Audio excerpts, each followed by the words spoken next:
Hello guys, आज के इस वीडियो के अंदर हम जानने वाले हैं कि बीन और बीइंग के अंदर क्या फर्क है। ठीक है, मैं आपको कॉम्प्लेक्स नहीं बताने वाला हूँ, आपको रूल से नहीं समझाने वाला हूँ। मैं आपको एक आउटलाइन इन्फॉर्मेशन देने वाला हूँ कि ये आखिर में होते क्या है, इनके अंदर डिफरेंस होता क्या है, बीन और बीइंग। ठीक है, क्योंकि इनका प्रोनाउंसिएशन कहीं ना कहीं सेम हो जाती है, बीन बीइंग। हम किस चीज़ को कहाँ इस्तेमाल करें, क्योंकि ये लेटर्स भी सेम हो जाते हैं और इनके प्रोनाउंसिएशन भी सेम हो जाती है, इस वजह से हम बहुत ज़्यादा कंफ्यूज हो जाते हैं। देखो, बी होती है एक इरेगुलर वर्ब जो प्रीपोजिशंस के साथ इस्तेमाल की जा सकती है। जैसे कि मैं बताता हूँ कि बी का मतलब होता है होना। ठीक है, एब्सोल्युटली होना ही होता है बी का मतलब। ठीक है, अब इसको हम कुछ कहीं भी इस्तेमाल कर सकते हैं। जैसे कि मैं बोल सकता हूँ मैं डॉक्टर बनना चाहता हूँ, so I want to be a doctor. अब मैं बी बोल दूँ या फिर डी बिकम बोल सकता हूँ, तो दोनों का मतलब क्या होगा, सेम होगा। I want to become a doctor और I want to be a doctor, तो दोनों का मतलब क्या होगा, यहाँ पर सेम ही होगा। ठीक है, तो इसमें घबराने वाली कोई बात नहीं है। बी का मतलब होता है होना, कोई चीज़ हो रही है। ठीक है, ठीक है। अगर हम बोलते हैं ना व्हाट हैपेंड, ठीक है, तो हम बोलते हैं व्हाट हैपेंड मतलब क्या होता है, होना ही होता है। ठीक है, अब देखो बीइंग का मतलब समझो। बीइंग का मतलब क्या होता है, outline information about the subject. ये लाइन पढ़ो, outline information about the subject. किसी सब्जेक्ट के बारे में हमें इंफॉर्मेशन जाननी हो, उसकी मतलब थोड़ी आउटलाइन इंफॉर्मेशन मिल जाए उस सब्जेक्ट के बारे में, तो हम वहाँ पर बीन का इस्तेमाल करेंगे। और बीन हमेशा पास्ट में ही यूज़ होता है, प्रेजेंट के अंदर कभी इस्तेमाल नहीं होता है। तो आपको लॉजिक यहाँ पर मिल चुका है कि बीन का इस्तेमाल मैं पास्ट के अंदर ही करूँगा।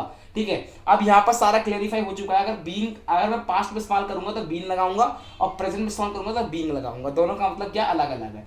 Outline information about the subject, हम किसी सब्जेक्ट के बारे में इंफॉर्मेशन निकालते हैं तो हम बीन लगाते हैं। जैसे कि एग्जाम्पल है यहाँ पर, she has been Singapore last week. She has been Singapore last week, वो लास्ट वीक सिंगापुर गई। ठीक है, पास्ट की बात चल रही है। ठीक है, गई वो। ठीक है, तो ये क्या हुई, पास्ट की बात हुई। तो she has been Singapore last week. ठीक है, ऐसे में क्या हो जाएगा, हमारा ये एग्जाम्पल हो जाएगा। आइए बात करते हैं बीइंग की। बीइंग का मतलब होता है ऑन गोइंग एक्शन, जो काम अभी भी चल रहा हो। ठीक है, जैसे कि मैं पढ़ रहा हूँ तो आई एम स्टडिंग तो बोल सकता हूँ। ठीक है, तो ही इज बीइंग, आप बोल सकते हो कि वो पढ़ाकू का बोल सकते हैं कीड़ा है, मतलब उसके अंदर। ठीक है, ऐसा बोल सकते हो। सो आप बोल सकते हो he is being study, he is being study. ठीक है, तो ऐसा बोल सकते हैं इस तरीके को। तो बीइंग का मतलब होता है प्रेजेंट में इस्तेमाल करते हैं इस चीज को। ठीक है, बीइंग का मतलब होता है ऑन गोइंग एक्शन। इसी में बोल सकता हूँ ही इज बीइंग केयरलेस, वो केयरलेस होता जा रहा है। ठीक है, ही इज बीइंग स्टूपिड, वो स्टूपिड होता जा रहा है। He is being mental, he is being good.